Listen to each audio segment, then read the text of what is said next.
Baiklah, kali ini saya akan membahas tentang analisis faktor. Secara umum, analisis faktor ialah suatu teknik analisis yang memuat informasi tentang pengelompokan variabel faktor dalam suatu penelitian. Analisis faktor bertujuan untuk menyaring variabel mana yang paling unggul atau paling dominan dari beberapa variabel yang dipilih oleh peneliti. Hasil analisis faktor dapat juga digunakan untuk membedakan komponen atau variabel prioritas berdasarkan perankingan yang ada. Asumsi atau persyaratan dalam analisis faktor. 1. Data masing-masing variabel yang diteliti berdistribusi normal. 2. Nilai Kaiser-Meyer-Olkin Measure of Sampling Adequacy atau KMO/MSA lebih besar dari 0,50 dan nilai Bartlett's Test of Sphericity atau SIC lebih kecil 0,05. 3. Ada hubungan atau korelasi yang kuat antar variabel. Hal ini ditandai dengan nilai anti-image correlation antar variabel lebih besar dari 0,50. Contoh soal analisis faktor pada penelitian.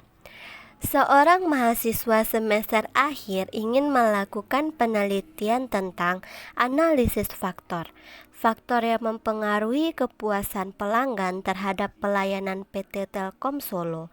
Ada 25 orang responden atau sampel dengan jawaban 5 item pertanyaan kuesioner tentang P1 keandalan, P2 ketanggapan, P3 keyakinan, P4 empati, dan P5 berwujud.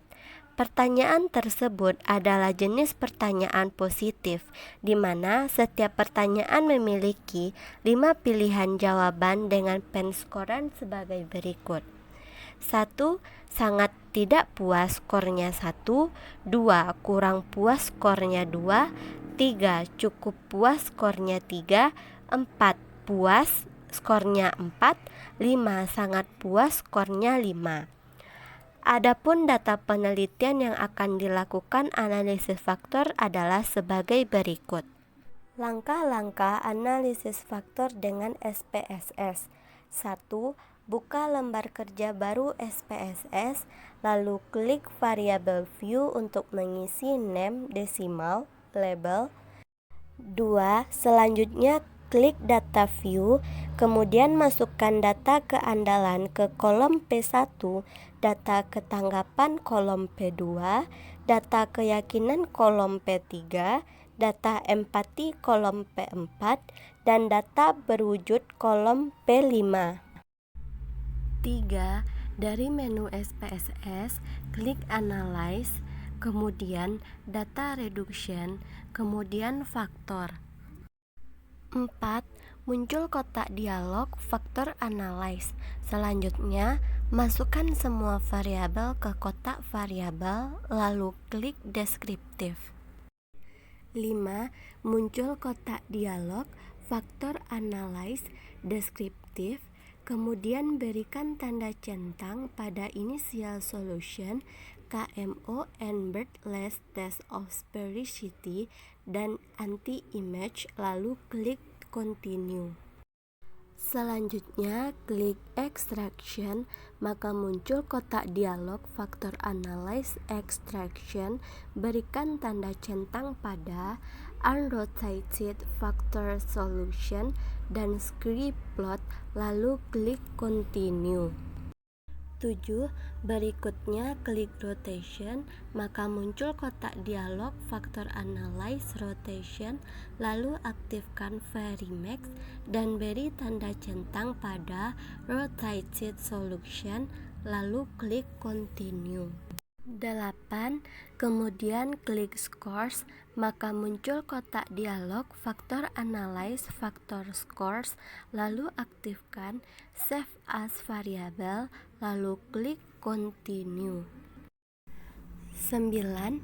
Terakhir adalah klik OK, maka akan muncul output faktor analisis SPSS. Interpretasi analisis faktor dengan SPSS. Tabel output pertama, KMO and Bartlett's test. Tabel output KMO and Bartlett test berguna mengetahui kelayakan suatu variabel, apakah dapat diproses lebih lanjut menggunakan teknik analisis faktor ini atau tidak. Caranya dengan melihat nilai KMOMSA. Jika nilai KMOMSA lebih besar dari 0,50, maka teknik analisis faktor dapat dilanjutkan. Berdasarkan output di atas, diketahui nilai KMOMSA sebesar 0,681 besar dari 0,50 dan nilai Bartlett Test of Sphericity 0,008 kurang dari 0,05. Maka analisis faktor dalam penelitian ini dapat dilanjutkan karena sudah memenuhi persyaratan pertama. Tabel output kedua, anti-image matrix. Anti-image matrix berguna untuk mengetahui dan menentukan variabel mana saja yang layak pakai dalam analisis faktor. Perhatikan bagian anti-image correlation. Pada tabel tersebut terdapat kode huruf A yang artinya tanda untuk measure of sampling adequacy atau MSA. Diketahui nilai MSA dari masing-masing yang diteliti adalah sebagai berikut. 1. Keandalan sebesar 0,693. 2. Ketanggapan sebesar 0,721. 3. Keyakinan sebesar 0,659. 4. Empati sebesar 0,657. 5. Berwujud sebesar 0,657. Persyaratan yang harus terpenuhi dalam analisis faktor adalah nilai MSA besar dari 0,50. Dari hasil di atas diketahui bahwa nilai MSA untuk semua variabel yang diteliti adalah besar dari 0,50. Maka persyaratan kedua dalam analisis faktor ini pun terpenuhi. Tabel output ketiga, communalities. Tabel communalities ini menunjukkan nilai variabel yang diteliti apakah mampu untuk menjelaskan faktor atau tidak. Variabel dianggap mampu menjelaskan faktor jika nilai extraction lebih besar dari 0,50. Berdasarkan output di atas, diketahui nilai extraction untuk semua variabel adalah lebih besar dari 0,50. Dengan demikian, dapat disimpulkan bahwa semua variabel dapat dipakai untuk menjelaskan faktor. Tabel output keempat, tabel varian explain. Tabel total varian explain menunjukkan nilai masing-masing variabel yang dianalisis. Dalam penelitian ini ada 5 variabel, berarti ada 5 komponen yang dianalisis.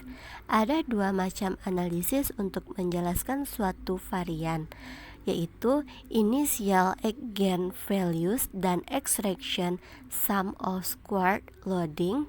Pada varian initial eigenvalues menunjukkan faktor yang terbentuk apabila semua faktor dijumlahkan menunjukkan jumlah variabel, yaitu 2,293 ditambah 1,211 ditambah 0,268 ditambah 0,439 ditambah 0,429 sama dengan 5 variabel. Sedangkan pada bagian extraction sums of square loading menunjukkan jumlah variasi atau banyaknya faktor yang dapat terbentuk. Pada hasil output di atas ada 2 variasi faktor, yaitu 2,293 dan 1,211. Output kelima, script plot. Gambar script plot ini dapat juga menunjukkan jumlah faktor yang terbentuk. Caranya dengan melihat nilai titik komponen yang memiliki nilai eigenvalue besar dari 1. Dari gambar scriptplot di atas ada 2 titik komponen, yaitu memiliki nilai eigenvalue besar dari 1, maka dapat diartikan bahwa ada 2 faktor yang dapat terbentuk. Tabel output ke-6, komponen matrik. Komponen matrik ini menunjukkan nilai korelasi atau hubungan antara masing-masing variabel dengan faktor yang akan terbentuk. Misal, dari output di atas terlihat pada variabel keandalan, yakni nilai korelasi variabel ini dengan faktor 1 adalah sebesar 0,767 dan korelasi dengan faktor 2 adalah sebesar 0,315. Untuk variabel yang lain, cara memakainya sama seperti pada variabel keandalan. Tabel output ke-7, rotated component matrix. Untuk memastikan suatu variabel masuk dalam kelompok faktor mana, maka dapat ditentukan dengan melihat nilai korelasi terbesar antara variabel dengan faktor atau komponen yang terbentuk. Cara membaca hasil analisis faktor model rotasi dapat mengikuti penjelasan berikut ini. 1. Variabel keandalan. Nilai korelasi variabel ini dengan faktor 1 sama dengan 0,351 dan faktor 2 0,751. Karena nilai korelasi faktor 2 besar dari faktor 1, maka variabel keandalan termasuk kelompok faktor 2. 2. Variabel ketanggapan. Nilai korelasi variabel ini dengan faktor 1 sama dengan 0,417 dan faktor 2 sama dengan 0,685. Karena nilai korelasi faktor 2 besar dari faktor 1, maka variabel ketanggapan termasuk kelompok faktor 2. Ketiga, variabel keyakinan. Nilai korelasi variabel ini dengan faktor 1 sama dengan min 0,225 dan faktor 2 sama dengan 0,809. Karena nilai korelasi faktor 2 besar dari faktor 1, maka variabel keyakinan termasuk kelompok faktor 2. Keempat, variabel empati. Nilai korelasi variabel ini dengan faktor 1 sama dengan 0,851 dan faktor 2 sama dengan 0,101. Karena nilai korelasi faktor 1 besar dari faktor 2, maka variabel empati termasuk kelompok faktor 1. Kelima, variabel berwujud. Nilai korelasi variabel ini dengan faktor 1 sama dengan 0,851 dan faktor 2 sama dengan 0,101. Karena nilai korelasi faktor 1 lebih besar dari faktor 2, maka variabel berwujud termasuk kelompok faktor 1. Tabel output ke-8, komponen transformation matrix. Komponen transformation matrix menunjukkan bahwa pada komponen 1 nilai korelasinya adalah sebesar 0,735 besar dari 0,5 dan komponen 2 nilai korelasinya sebesar 0,735 besar dari 0,5. Karena nilai korelasi semua komponen besar dari 0,5, maka kedua faktor yang terbentuk ini dapat disimpulkan layak untuk merangkum kelima variabel yang dianalisis. Terakhir, perhatikan pada tampilan data view, maka di situ ada variabel baru dengan nama FAC1_1 dan FAC2_1.